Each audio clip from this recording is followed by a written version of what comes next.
Muito bom dia, muito boa tarde, muito boa noite. Mais uma vez, seja muito bem-vindo, seja muito bem-vinda ao módulo 7 de Sigmund Freud, direto ao ponto.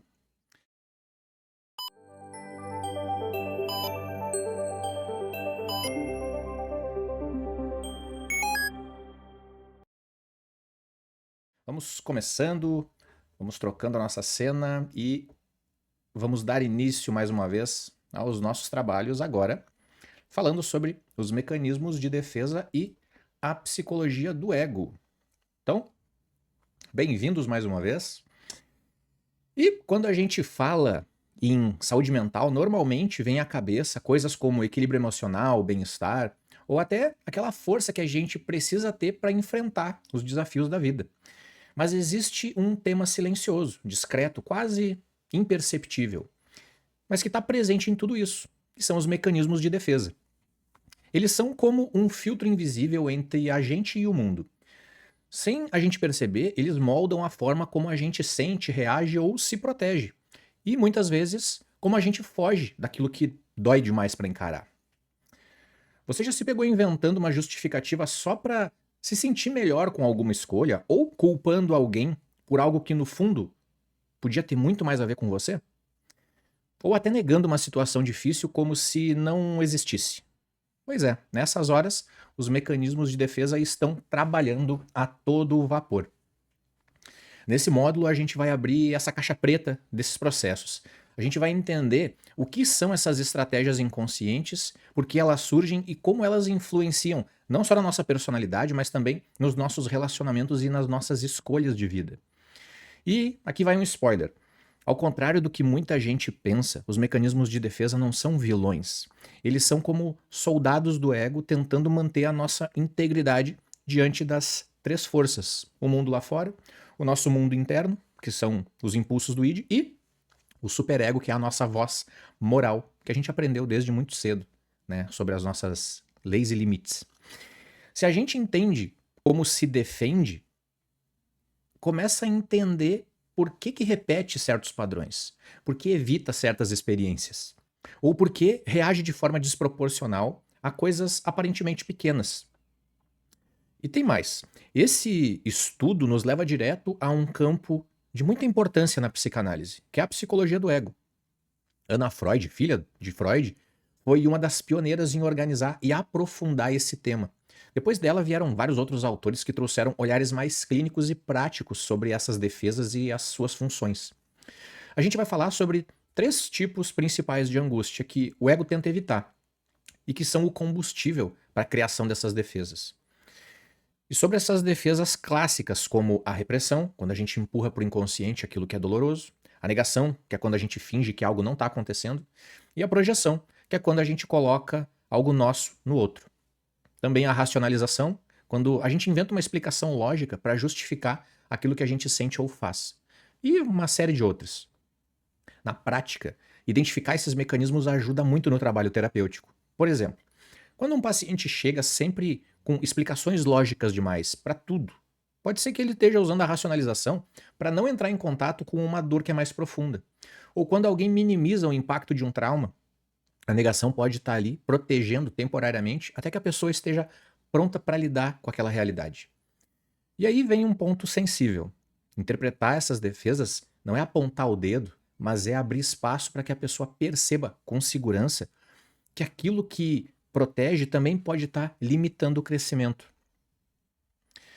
Percebe como compreender as nossas defesas não é só coisa de consultório, é também uma forma de se autoconhecer.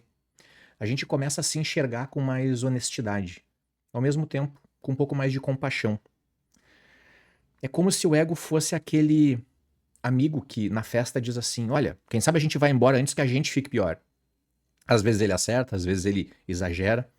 E no fim, o nosso papel é aprender quando ouvir e quando agradecer e dizer: valeu, mas eu tô bem, consigo ir um pouquinho mais. Então, vamos lá. A partir daqui, a gente começa a destrinchar cada parte desse assunto para entender de verdade o que são esses mecanismos, como eles surgem e o que a gente pode fazer com esse conhecimento. Agora, então, a gente parte para a definição desses mecanismos de defesa. Quando a gente fala em mecanismo de defesa, a gente está falando de um conjunto de estratégias inconscientes que o ego cria para nos proteger de sofrimentos internos. Eles aparecem como respostas automáticas, silenciosas, mas bem organizadas, para tentar manter o equilíbrio psíquico diante de situações que provocam ansiedade, conflito, alguma angústia. Quer ver como isso pode aparecer? Talvez você já tenha negado um fato difícil demais de aceitar, ou respondeu com raiva e talvez agressividade, quando no fundo estava se sentindo com medo, talvez com tristeza. Esses são exemplos clássicos dos mecanismos de defesa em ação. Reações que não passam por um planejamento racional, mas que surgem quando quase como um reflexo, para aliviar rapidamente uma dor emocional ou um conflito extremamente severo. O ego nesse processo funciona como um mediador, mais uma vez, dessas crises internas. E ele está no meio dessas três forças, né? O id, que quer gratificação imediata, o superego, que vive cobrando moralidade e regra, e a realidade externa, que é cheia de limites, cheia de pressões. Para que a gente consiga atravessar essas tensões sem entrar em colapso emocional, o ego utiliza essas defesas. Elas são formas criativas e disfarçadas de lidar com aquilo que não pode ser enfrentado diretamente. O curioso é que essas defesas trabalham na maior parte do tempo fora da nossa consciência. A gente não percebe que está usando a repressão, a negação, a projeção, a formação reativa. Elas simplesmente acontecem e a gente reage. E aqui tem um ponto importante. Os mecanismos de defesa não são bons ou ruins por si só. Eles fazem parte da saúde mental. O problema aparece quando eles viram algo excessivo, rígido ou completamente desadaptativo, disfuncional. E aí sim eles começam a atrapalhar as relações, a prejudicar a autonomia emocional e até a bloquear o nosso crescimento e o nosso desenvolvimento psicológico. Lá na psicanálise clássica, Freud já falava desses mecanismos e os seus primeiros estudos, principalmente nas observações sobre a histeria. Mas quem deu um passo enorme nesse campo foi Anna Freud, e a gente vai falar sobre ela no curso específico dela. Ela organizou, classificou e descreveu cada mecanismo, transformando eles numa parte central da chamada psicologia do ego. E foi a partir desse trabalho que os mecanismos de defesa começaram a ser vistos não só como curiosidades clínicas, mas como ferramentas para entender como o ego preserva o nosso equilíbrio mental. Dá para pensar nos mecanismos de defesa como muros da nossa psique. Eles tentam nos proteger do que nos ameaça, tanto por dentro quanto por fora. Só que, como qualquer muro, eles podem ser protetores, mas também podem virar uma prisão. O que será que você, hoje, está tentando evitar de sentir? Será que a dor que parece tão clara é realmente o que está te incomodando? Ou existe algo mais profundo? Algo escondido por trás dessas defesas, desses muros? No consultório, perceber uma defesa não é pegar o paciente no pulo, é entender que aquele recurso, por mais limitador que possa parecer, está ali para proteger. Um adolescente que debocha de tudo na sessão pode estar usando a ironia para não entrar em contato com uma sensação de vergonha. Uma mãe que racionaliza a perda de um filho pode estar tentando sobreviver a uma dor insuportável até que ela possa ter recursos de elaborar isso. Esse vai ser o nosso ponto de partida no módulo. A partir daqui a gente vai explorar como esses mecanismos surgem, como se estruturam e como eles se manifestam, tanto no dia a dia quanto na clínica.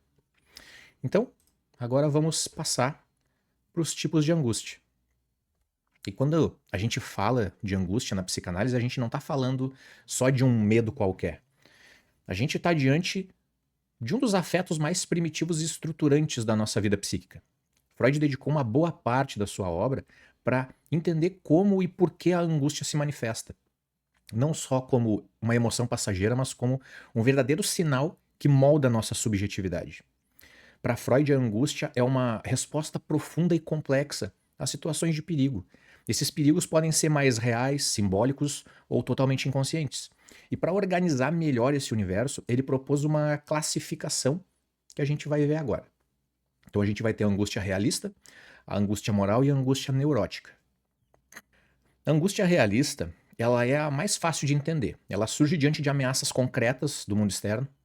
E se você está atravessando a rua e vê um carro vindo rápido demais, seu corpo dispara taquicardia, tensão muscular, o impulso de correr. Isso é o ego dizendo, ó, tem perigo vindo de fora, protege, sabe? Protege o corpo. Essa forma de angústia funciona como um mecanismo de autopreservação. Ela é objetiva, ela é visível, ela é de resposta imediata. E o ego identifica que a ameaça está lá fora e mobiliza tudo para nos defender. Imagina um paciente que vive com medo de perder o emprego em meio a uma crise econômica. Esse medo se ancora numa ameaça real e plausível. E aí a gente está falando de uma angústia realista. Na angústia moral, o perigo não vem de fora, ele vem de dentro. Ela nasce dos conflitos entre os nossos desejos e os valores internalizados, especialmente aqueles do superego. É aquela sensação de culpa, de vergonha, de medo de desapontar alguém, mesmo que ninguém diga nada. Na verdade, não é o outro que está julgando. Somos nós mesmos, a partir das regras que a gente carrega desde cedo. Pais, religião, cultura, professores, tudo isso ajuda a formar um superego que pode se tornar rígido, se tornar punitivo. Será que a culpa que você sente é por algo que realmente fez? Ou é por algo que você desejou, mas nunca ousou tentar? Na clínica, essa angústia é comum em diferentes dilemas éticos, religiosos ou identitários também. Ela também aparece em quadros depressivos, quando o superego se torna um verdadeiro algoz interno. E na angústia neurótica, talvez a mais intrigante, porque ela não tem um objetivo claro, é aquela sensação de ameaça difusa, algo de ruim vai acontecer, mas a pessoa não sabe o que e nem por quê. Freud relaciona essa angústia aos desejos inconscientes recalcados, que tentam emergir para a consciência, mas encontram resistência do ego e do superego. O resultado disso é um estado constante de alerta, de inquietação, de desconforto. Vou imaginar um paciente que acorda com um aperto no peito e vontade de chorar, mas não sabe explicar o motivo. O sofrimento é real, mas a causa está escondida nas camadas mais profundas do inconsciente. Essa forma é central nas neuroses, nas fobias, histerias e nas obsessões. Isso exige uma escuta atenta para que o conteúdo recalcado possa surgir e ser elaborado e ser ressignificado. Além dessas três, Freud também diferenciou dois modos de funcionamento da angústia. A angústia sinal é um aviso do ego, uma reação moderada que ajuda a mobilizar as defesas antes que o perigo se concretize. É como um alarme emocional.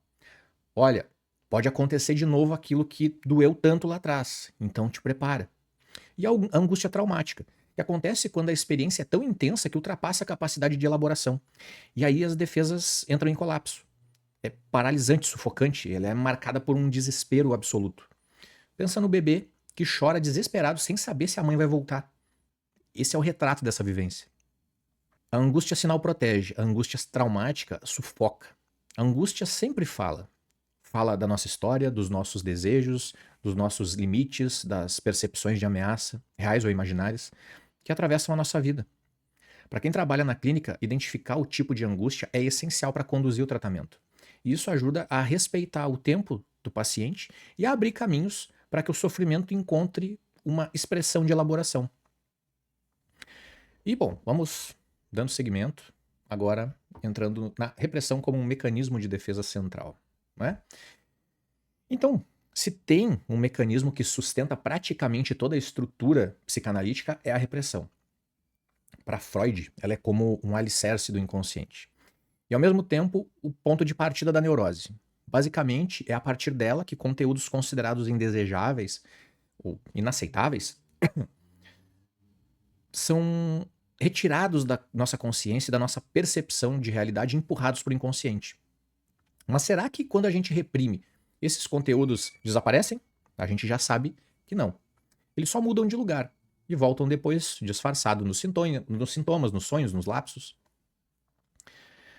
A remoção de conteúdos inaceitáveis da consciência é o papel principal da repressão. A repressão é um processo pelo qual o ego, ao se deparar com impulsos ou desejos que gerariam desconforto ou angústia, tira essas ideias de campo e empurra para um outro lugar.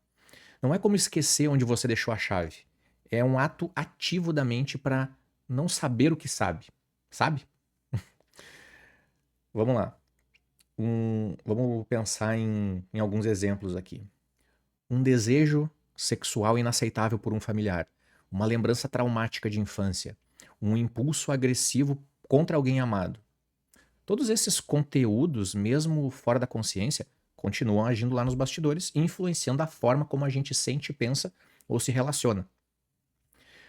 Quantas vezes você já se pegou com uma reação e pensou, mas por que eu agi assim? Sabe, isso não faz sentido. Talvez fosse o inconsciente tentando falar, apesar da barreira da repressão. Freud dizia que o inconsciente não é um lugar físico, mas uma estrutura organizada justamente a partir de conteúdos reprimidos. A repressão funciona como uma barreira. De um lado, a consciência tenta manter a coerência e a estabilidade, e do outro, o inconsciente guarda o que foi considerado perigoso para enfrentar de frente. Essa barreira não é perfeita. O que foi reprimido tenta voltar, e quando retorna, pode se transformar em sintoma, como obsessões, fobias, pesadelos, lapsos na linguagem. A repressão pode até trazer um alívio momentâneo, mas, ela não resolve de verdade. O desejo não desaparece, ele insiste, ele persiste. E, já que ele não pode se expressar de forma direta, ele procura caminhos alternativos. Um desejo reprimido de liberdade que se manifesta como crise de pânico sempre que a pessoa tenta sair de casa. Uma raiva reprimida que aparece como dores físicas persistentes sem explicação. Um trauma sexual que gera bloqueios afetivos ou uma idealização exagerada do amor. O sintoma é a forma enigmática que o desejo encontra para existir, mesmo que não seja reconhecido. É a linguagem do inconsciente pedindo para se mostrar. Freud diferenciou dois momentos desse mecanismo: a repressão primária e a repressão secundária. A primária é a fundadora do inconsciente. Acontece muito cedo, ainda na infância, quando o ego, pela primeira vez, barra um impulso que ameaça sua integridade. Esse primeiro ato abre a porta para todas as outras repressões futuras. A repressão secundária acontece ao longo da vida e é ativada sempre que um novo desejo, uma fantasia ou lembrança chega perto demais da consciência, mas é expulso por ser incompatível com valores morais, sociais ou afetivos da pessoa. A repressão primária cria o inconsciente e a secundária mantém esse depósito sempre abastecido. Reprimir é parte do funcionamento mental saudável. Todos nós reprimimos. O problema é quando a gente reprime demais, por tempo demais, e sem elaborar o que foi deixado de lado. Aí nascem os sintomas, os bloqueios, os sofrimentos, e a gente não consegue entender tudo isso sozinho. Trabalhar com a repressão não é forçar o paciente a lembrar, é criar um espaço seguro onde aos poucos aquilo que foi reprimido possa ser simbolizado, possa ser integrado e a partir daí também transformado. Então, vamos ver aqui alguns outros mecanismos também, né? E vamos dar sequência. Se a repressão é a base do inconsciente, os outros mecanismos de defesa são como caminhos alternativos que o ego encontra para proteger o psiquismo da dor, do conflito e da ansiedade. E aqui um ponto importante: eles não são defeitos do funcionamento mental. Na verdade, eles fazem parte da nossa economia psíquica diária. Todos nós usamos defesas, o tempo todo. A diferença está em quais a gente usa, com que frequência e com qual intensidade. Você já racionalizou alguma escolha ruim? Já negou aquilo que era óbvio? Ou já exagerou na gentileza para esconder um sentimento de raiva? Então você já usou mecanismo de defesa. Mesmo que você não esteja se dando conta, você já usou. A formação reativa, a negação, projeção, racionalização, esses estão entre os mais comuns e os mais úteis para compreender o funcionamento da nossa psique. Na formação reativa, o ego transforma um impulso inaceitável no seu oposto, né? Alguém que sente inveja e passa a demonstrar uma admiração exagerada. Ou quem tem impulsos agressivos que se torna excessivamente gentil. A negação, um dos mais simples, mas um dos mecanismos mais competentes, a pessoa recusa aceitar a realidade externa que se coloca como óbvia. Para negar a morte de alguém ou a gravidade de uma doença ou um sentimento que é incômodo, funciona como um bloqueio temporário contra a dor. Na projeção, que é um clássico, atribuir ao outro algo que a gente não quer reconhecer em si mesmo. Quem sente hostilidade acusa o outro de ser agressivo. Na racionalização, muito comum em quem tem boa capacidade intelectual, criar justificativas lógicas para atos que, no fundo, têm motivações inconscientes, como perder o emprego por conflitos e dizer que aquele lugar não valia a pena mesmo, sabe? Já deve ter conhecido alguém assim. Essas defesas funcionam como máscaras, elas disfarçam, invertem, deslocam, mas não eliminam o que de fato está por trás. Já no deslocamento e na sublimação, aqui a gente entra em mecanismos mais elaborados e muitas vezes mais adaptativos. No deslocamento, se transfere o afeto para um alvo menos ameaçador.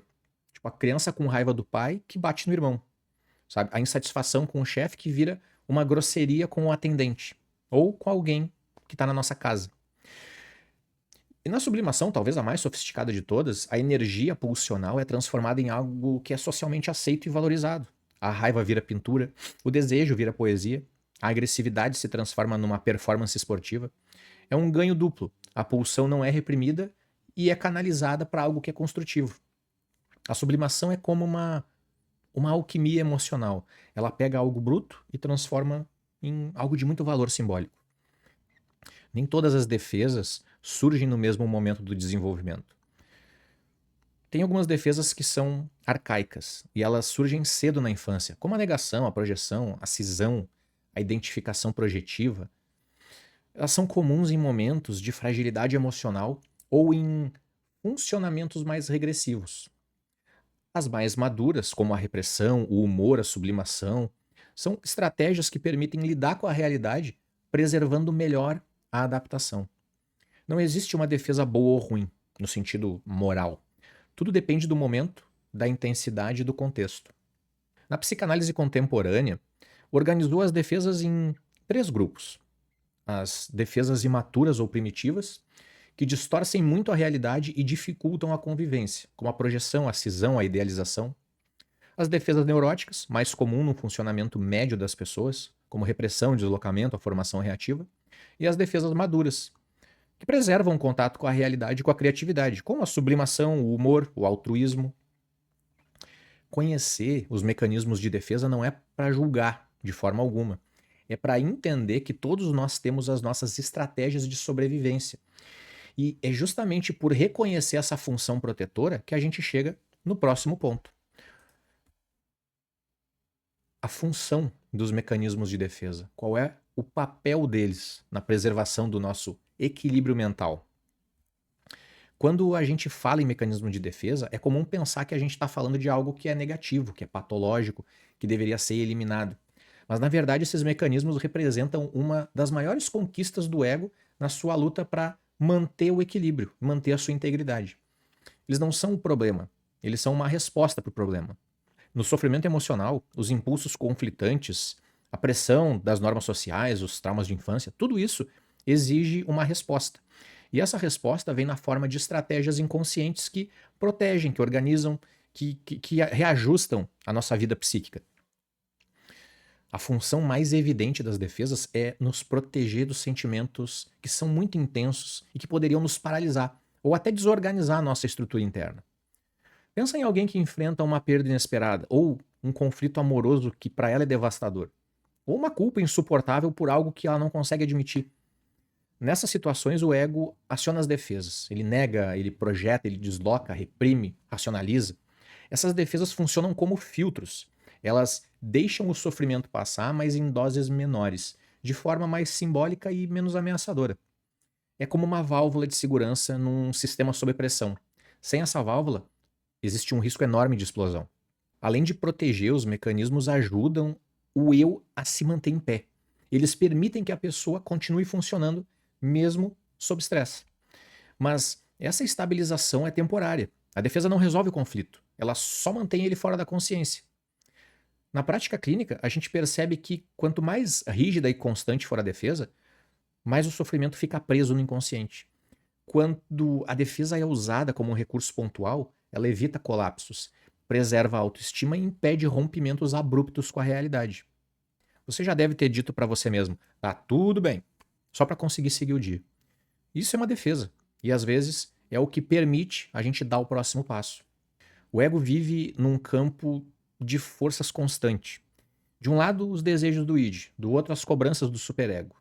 No meio, as exigências do mundo real. Os mecanismos de defesa são os mediadores dessa confusão. Eles ajudam a pessoa a se adaptar sem romper com o mundo interno ou com a vida social. Um desejo proibido pode ser sublimado e transformado em arte. Um pensamento hostil pode ser projetado no outro, preservando momentaneamente a nossa autoimagem. Você prefere viver com a verdade crua ou com uma versão digerível? Na maioria das vezes, a defesa escolhe por você. Não é você que escolhe. Não é o uso da defesa que indica patologia, e sim a rigidez com a qual ela é usada. Pessoas saudáveis usam defesas de uma forma flexível, adaptativa, funcional, tanto quanto possível, com um certo grau de consciência até. O problema vai começar quando a mesma defesa é usada para tudo, ou quando ela se torna tão intensa que impede o contato com a realidade. A negação ajuda a lidar com uma notícia difícil, mas se durar demais, impede o luto. A projeção preserva a autoestima, mas se for crônica, afasta as pessoas e impede a autocrítica. A racionalização alivia a culpa, mas se for excessiva, desconecta das emoções mais profundas. A saúde psíquica não significa não sofrer, significa elaborar o sofrimento sem ficar prisioneiro das próprias defesas. E é justamente entendendo essa função protetora que a gente consegue perceber como os mecanismos de defesa se encaixam na história maior do sujeito. O que nos leva para o próximo ponto, que é o desenvolvimento psíquico. Quando a gente pensa nesse desenvolvimento psíquico, normalmente lembra do crescimento físico, da aquisição de linguagem, da cognição, mas existe algo tão importante quanto, e que acontece de dentro para fora, que é o amadurecimento emocional, que se dá também através das defesas que a gente aprende a usar. Os mecanismos de defesa também se desenvolvem, e eles dizem muito sobre a trajetória emocional da pessoa. Desde os primeiros meses de vida, o bebê já vive experiências de prazer, de desconforto, de ausência, de angústia. Mesmo sem linguagem, ele reage psiquicamente a tudo. Mas como? Através de defesas primitivas que fazem parte do amadurecimento emocional. E vale aqui lembrar, os mecanismos de defesa não são ensinados como uma matéria da escola. Eles emergem como uma resposta natural do psiquismo diante de situações que excedem a nossa capacidade de elaboração. Por isso eles são parte essencial da nossa humanidade. Nos primeiros anos, é comum que a criança recorra a defesas mais primitivas, como a negação, do tipo isso não aconteceu, como a cisão, tipo ela é só má ou ele é só bom, ou a projeção mesmo, né? Ah, foi o outro que fez eu sentir isso. Essas formas, embora pareçam distorcidas por um olhar adulto, têm uma função protetora para a mente infantil. A criança ainda não simboliza de forma complexa, ela não entende nuances. Então ela recorre a soluções mais simples para se organizar emocionalmente. Você já viu uma criança brava dizendo que nem gosta da mãe mais? Pode parecer birra, mas também pode ser a negação de um afeto ambivalente que ela ainda não consegue elaborar. À medida que o ego se fortalece, a linguagem se expande e o repertório emocional aumenta. A gente começa a usar defesas mais elaboradas. Isso inclui a repressão, a formação reativa, a sublimação. Esse movimento é esperado no desenvolvimento saudável e não significa abandonar defesas primitivas, mas combinar elas com outras mais maduras, dependendo de cada situação. Quando um adulto reage a conflitos só com negação, ataque de fuga, ele pode estar mostrando um travamento emocional que aconteceu lá atrás, em alguma fase do seu desenvolvimento. Cada pessoa desenvolve um estilo defensivo ao longo de toda a sua vida.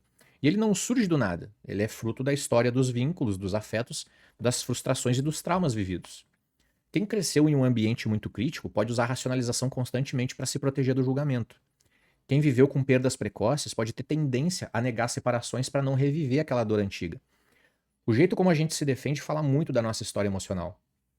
E na clínica, quando a gente entende o estilo defensivo de um paciente, a gente se aproxima também das suas vivências mais precoces e de como ele aprendeu a sobreviver emocionalmente. Você já se perguntou de onde vem o seu jeito de reagir diante das coisas que te machucam? Compreender o desenvolvimento psíquico das defesas nos ajuda a olhar com mais empatia para o funcionamento emocional, o nosso e o das pessoas à nossa volta. E é justamente por essa porta que a gente chega no próximo tema que vai aprofundar a compreensão sobre o papel do ego nesse cenário.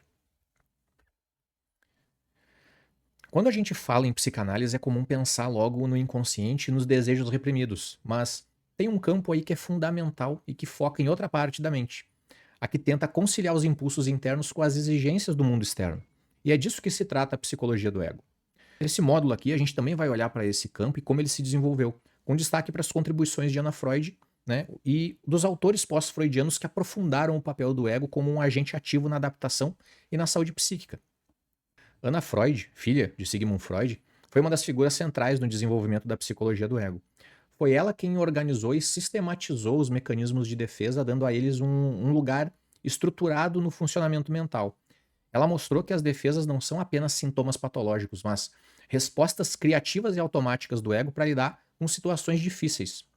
O seu livro, O Ego e os Mecanismos de Defesa, foi um marco, descrevendo como o ego reage para proteger o sujeito da angústia insuportável, seja por repressão, negação, projeção ou por qualquer outro mecanismo. Você já pensou que aquilo que você faz automaticamente quando está nervoso ou envergonhado pode ser, na verdade, um mecanismo de defesa atuando ali automaticamente? Ana Freud também mostrou como essas estratégias surgem em diferentes fases do desenvolvimento, especialmente na infância, área que ela foi pioneira. Freud via o ego como um mediador entre o id, o superego e a realidade.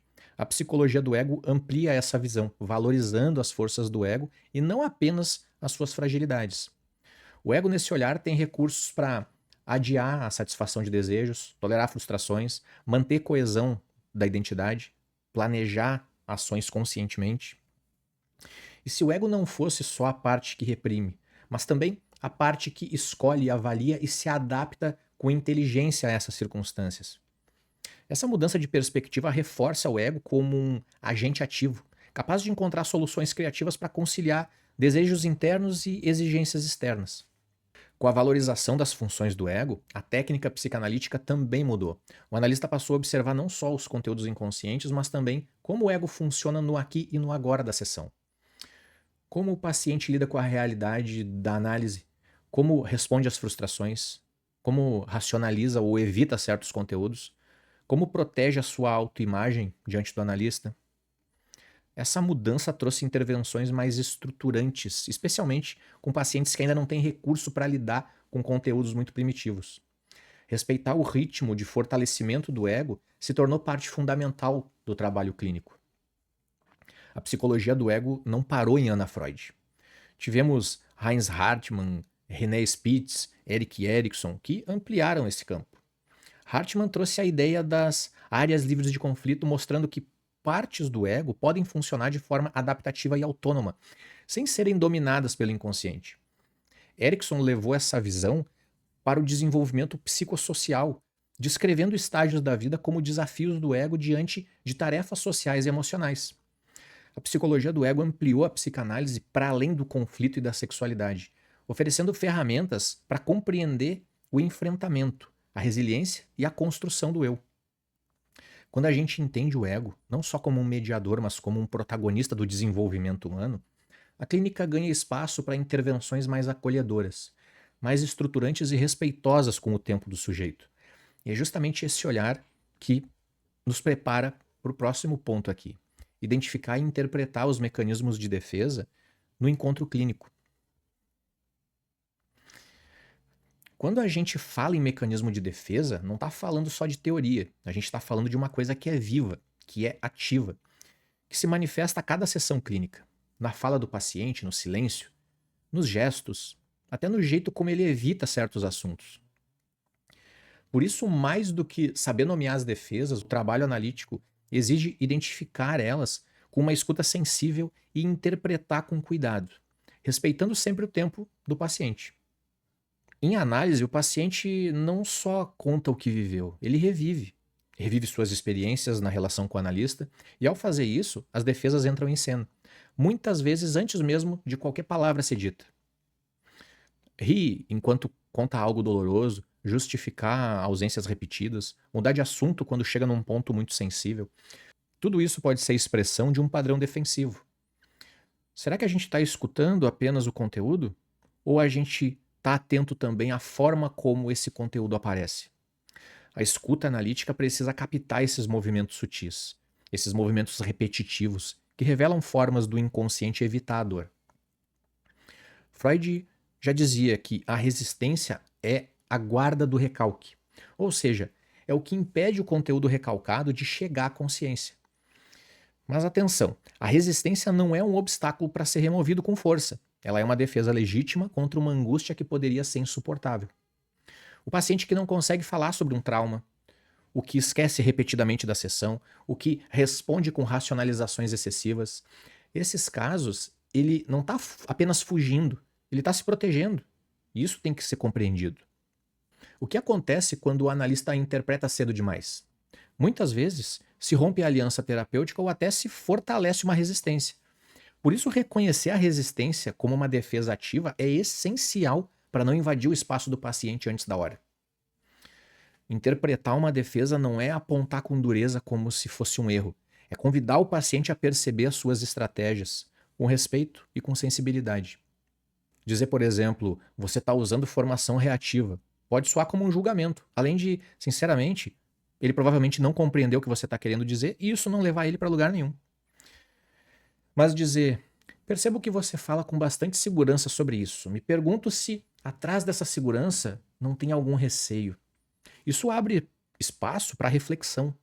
A interpretação deve abrir caminhos e não fechar as defesas. Quando a gente é atacado, a gente se protege.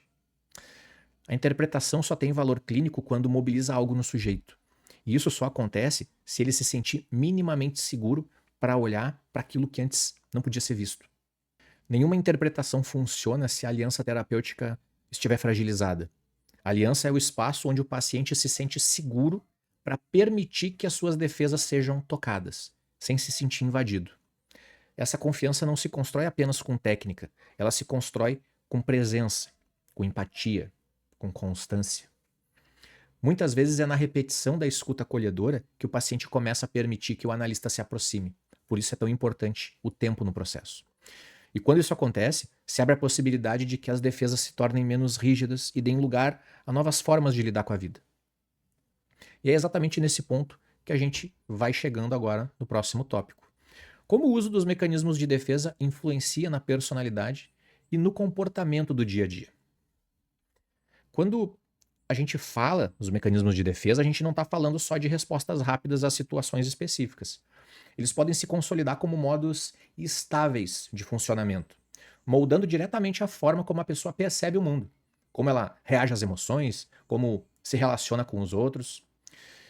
As defesas não apenas protegem, elas também ajudam a construir a personalidade e deixam marcas nos vínculos, nas escolhas e até na forma como o sujeito se identifica com o que sente e com quem ele é. Esses estilos defensivos moldam padrões de relação e de identidade. Cada pessoa, ao longo da vida, desenvolve um conjunto particular de defesas, que passa a constituir um estilo próprio de enfrentamento emocional. Alguns se defendem com a racionalização constante, outros usam o humor como escudo, outros negam completamente a realidade. Será que aquela pessoa que está sempre sorrindo está realmente feliz? Ou será que o sorriso é uma defesa contra alguma dor? Com o tempo, essas estratégias se cristalizam e se tornam parte da identidade do sujeito. A gente começa a dizer, eu sou assim. Mas muitas vezes é o eu que aprendeu a funcionar assim para conseguir sobreviver. Quantas partes do nosso jeito de ser são, na verdade, defesas antigas que continuam ativas ali até hoje? O excesso de defesa pode gerar uma rigidez psíquica. Quando as defesas se tornam muito intensas ou repetitivas, elas deixam de ser um recurso e viram um obstáculo. Na prática clínica, isso pode aparecer de algumas maneiras. Alguém que nega qualquer frustração pode ter dificuldade em elaborar perdas reais. Quem projeta constantemente seus conflitos nos outros pode não conseguir assumir responsabilidade pelos seus próprios sentimentos. O problema da rigidez é que ela impede a elaboração simbólica. E sem elaboração, não pode existir a transformação. As defesas adaptativas favorecem uma maior autonomia emocional. Nem toda defesa é um problema. Muito pelo contrário. Flexibilidade defensiva é um sinal de maturidade emocional. Quando o ego consegue alternar estratégias de acordo com as situações, sem ficar preso num único jeito de reagir, a pessoa lida melhor com a realidade sem colapsar. A sublimação transforma os impulsos em arte, em ciência, em espiritualidade ou em esportes, por exemplo. Ela não só protege, mas também gera um crescimento e gera realização. O objetivo da análise não é eliminar as defesas, mas ajudar a pessoa a se relacionar com elas de uma forma mais consciente, mais flexível. as defesas também atuam na origem e na manutenção dos sintomas neuróticos. A repressão pode gerar sintomas somáticos ou fóbicos. A formação reativa pode fazer alguém agir de uma forma contrária à que ela deseja, né? Como demonstrar generosidade excessiva quando, no fundo, ela sente uma raiva. Nos vínculos, elas podem distorcer as percepções e as expectativas, né? A projeção gera desconfiança constante, a idealização cria expectativas impossíveis, a identificação pode fazer a pessoa viver para agradar, perdendo de vista os próprios desejos. O desejo se torna agradar o outro. Você já se relacionou com alguém que, na verdade, estava se defendendo de sentir e não se permitindo viver a experiência por completo? Sabe a pessoa que não se entrega? E é justamente nesse ponto que a psicanálise amplia o olhar, revelando essas dinâmicas inconscientes, tornando elas conscientes e simbolizáveis para que o sujeito possa se apropriar da própria história e criar novas formas de existir. E falando em ampliar o olhar, o próximo passo é entender que nem tudo sobre os mecanismos de defesa é consenso na psicanálise. Então, a gente vai passando agora para as críticas e revisões. E embora os mecanismos de defesa sejam um dos pilares da psicanálise e da psicologia dinâmica, eles não estão isentos a críticas e reformulações. Ao longo do tempo, diferentes pensadores e correntes teóricas trouxeram contribuições, ampliações e também questionamentos importantes sobre a base, a aplicação e os limites desse conceito. A gente vai explorar então aqui as críticas para entender até onde os mecanismos de defesa são ferramentas úteis e quando podem se transformar em excessos ou simplificações. Desde Freud, uma das críticas mais frequentes é a dificuldade de comprovar empiricamente os mecanismos de defesa. Como muitos desses processos são inconscientes, é difícil medir com métodos científicos tradicionais. Isso não significa que eles sejam inválidos, mas que pertencem a um campo teórico diferente, mais clínico, subjetivo, baseado na escuta do sofrimento humano. É possível validar algo que não se vê? Essa pergunta acompanha a psicanálise desde o início. Mesmo com as críticas, a prática clínica segue sustentando o valor desses mecanismos como uma ferramenta para compreender o funcionamento psíquico do ser humano. Alguns autores propuseram uma expansão do entendimento. George Vaillant organizou mecanismos de defesa em uma hierarquia, dos mais primitivos aos mais maduros, com base na eficácia adaptativa. Otto Kernberg analisou o uso das defesas em transtornos de personalidade, especialmente nos estados limite, mostrando como certas organizações psíquicas se estruturam pelo uso predominante de defesas como a cisão, a idealização primitiva e a projeção. Essas contribuições mostram que o conceito não é fechado, ele está em constante diálogo com novas observações clínicas e desafios contemporâneos. Outra crítica importante envolve o viés cultural na classificação das defesas maduras ou imaturas. O que é saudável ou patológico pode variar muito entre culturas, épocas e tradições. Em algumas culturas, silêncio e negação emocional são vistos como força ou sabedoria, em outras, como repressão ou fuga. Será que avaliamos as defesas das pessoas com base num padrão ocidental, branco, masculino e de classe média? Autoras feministas e pós-coloniais lembram, ao rotular certas defesas como menos desenvolvidas, sem considerar o contexto cultural, corremos o risco de patologizar experiências legítimas de resistência e adaptação. Outra crítica é o uso exagerado dos mecanismos de defesa como um rótulo. Quando a escuta vira só uma classificação, a gente corre o risco de reduzir o sujeito a um modo de funcionamento. Esse paciente é defensivo, aquela pessoa vive em negação, isso é uma projeção e ponto, fica por aí. Isso empobrece a escuta e pode afastar o analista de um encontro mais humano e implicado. Será que o conceito de defesa está nos ajudando a escutar melhor ou ele está virando um filtro que nos impede de ver a pessoa por inteiro? As críticas e revisões não buscam invalidar o conceito, mas aprofundar, tornar ele mais ético, mais flexível, mais sintonizado com a diversidade da experiência humana. Usados com sensibilidade e consciência, os mecanismos de defesa continuam sendo uma chave muito poderosa para compreender o sofrimento.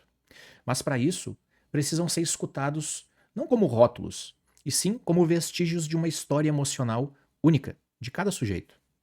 E é justamente a partir dessa visão mais ampla e cuidadosa que a gente entra no próximo tópico, que é a relevância dos mecanismos de defesa para a clínica e para a vida. Aqui a gente chega ao ponto em que a gente precisa olhar para os mecanismos não apenas como uma herança teórica de Freud ou de Anna Freud, mas como ferramentas vivas e fundamentais na escuta clínica e contemporânea.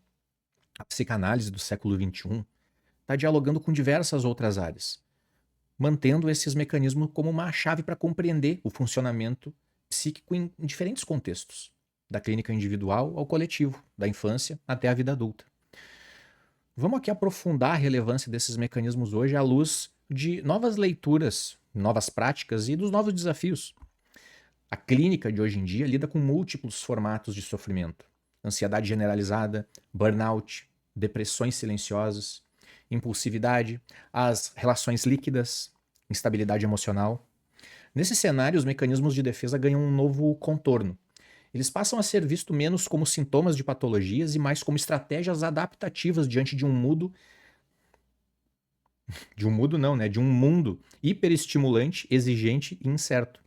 Muitas vezes é observando padrões defensivos, como a racionalização, a negação, a sublimação criativa, que a gente consegue entender como o sujeito tenta sobreviver emocionalmente ao caos do cotidiano.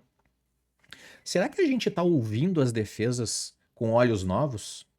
Ouvindo com olhos novos, né? Enfim. Ou a gente ainda está vendo esses entraves que precisam ser quebrados? Na escuta clínica atual, por trás de cada defesa existe uma tentativa legítima de manter a própria integridade. Nas últimas décadas, as fronteiras entre a psicanálise e a neurociência e outras abordagens integrativas começaram a se dissolver. Pesquisas sobre funcionamento cerebral, memória emocional, plasticidade neuronal e os circuitos do medo reforçam a ideia de que, diante do trauma e da ansiedade, o psiquismo busca formas de proteção e de autorregulação, exatamente como Freud descrevia quando falou das defesas. Estudos mostram que o cérebro tende a suprimir ou desviar estímulos excessivamente angustiantes, algo que a gente pode ler como uma forma biológica de recalcamento ou negação. Isso não significa reduzir a psicanálise à neurobiologia, mas sim reconhecer pontes possíveis e usar essas conexões para enriquecer a compreensão e o tratamento. Práticas como mindfulness ou abordagens humanistas também reconhecem as estratégias mentais inconscientes semelhantes às defesas descritas lá na psicanálise tradicional. Hoje, a gente sabe que as defesas não são, por si só, sinais de uma patologia. Todos nós usamos, a todo tempo, para nos proteger, nos organizar e para seguir funcionando. O problema não é ter defesas, mas ficar preso numa única forma de reagir. Quando bem utilizadas, elas podem ser até fonte de criatividade, de produtividade, de vínculos saudáveis. A sublimação pode transformar a angústia em arte, em pensamento, em uma ação social. E se em vez de eliminar a defesa, o processo terapêutico ajudasse a ampliar o repertório defensivo da pessoa? Eu acho que esse é o grande desafio. Reconhecer o estilo defensivo predominante de um paciente e ajudar a criar abordagens mais empáticas e eficazes. Alguns se protegem com humor, outros com silêncio, alguns com uma intelectualização mais refinada, outros com impulsos aparentemente inexplicáveis. Cada estilo carrega uma história, um percurso de vida, uma lógica interna que merece ser escutada com respeito, com acolhimento. Quando o paciente se reconhece nos seus modos de defesa, pode abrir espaço para transformações mais profundas, sem rupturas bruscas, sem interpretações invasivas. Os mecanismos de defesa continuam sendo uma linguagem essencial para compreender como lidamos com o sofrimento, com os desejos, com a realidade. Hoje, mais do que nunca, a gente precisa atualizar o nosso olhar, com menos julgamento, mais escuta, menos rigidez e mais compreensão. Será que a gente consegue acolher as defesas não como inimigas da análise, mas como companheiras provisórias da psique na busca por equilíbrio? Talvez essa seja a pergunta mais importante para quem quer transformar a sua escuta em uma prática genuinamente transformadora. Então, gente, a gente encerra aqui esse módulo sobre mecanismos de defesa, tá? E no próximo a gente vai entrar num novo campo de estudo, que é a transferência e a contra-transferência. Conceitos que vão nos mostrar como a relação entre analista e paciente se torna por si só um espaço de revelação e de transformação. Nesse módulo, a gente explorou os mecanismos de defesa como uma parte essencial do funcionamento psíquico, desde a sua definição até funções, classificação, desenvolvimento, o impacto na personalidade e no comportamento, além das críticas e revisões e da sua relevância na clínica. A gente percebeu que, longe de serem apenas barreiras, as defesas são também recursos criativos e muitas vezes vitais para a manutenção da integridade emocional. A gente aprendeu que o trabalho analítico não é eliminar, mas compreender o seu sentido, a sua função e ajudar o paciente a ampliar o repertório defensivo, tornando ele mais flexível e consciente.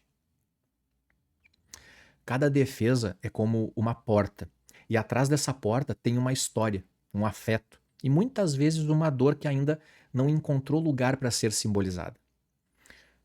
Ao reconhecermos esse caminho que o ego percorre para proteger o sujeito, a gente se aproxima mais do que está mais vivo e pulsante no mundo interno de cada um. E é justamente essa compreensão de como o ego se protege, como reage, como se relaciona com o mundo, que prepara o terreno para o próximo passo na nossa jornada, que é entender o que acontece nessa relação viva entre analista e paciente. Porque, se por um lado as defesas revelam como o sujeito lida com a realidade, por outro, é na transferência que ele atualiza e revive, dentro do espaço analítico, as suas histórias, os seus vínculos e conflitos. E é na contratransferência que o analista percebe em si mesmo ecos de respostas a esse movimento. No módulo 8, a gente segue com um dos fenômenos mais intrigantes e centrais da psicanálise, então. A gente vai compreender essa dança silenciosa entre o paciente e o analista, que não é apenas um efeito colateral da análise, mas o próprio palco onde grande parte do trabalho terapêutico acontece. Obrigado pela companhia, pela sua companhia até aqui. Revisite essa aula se você achar que precisa.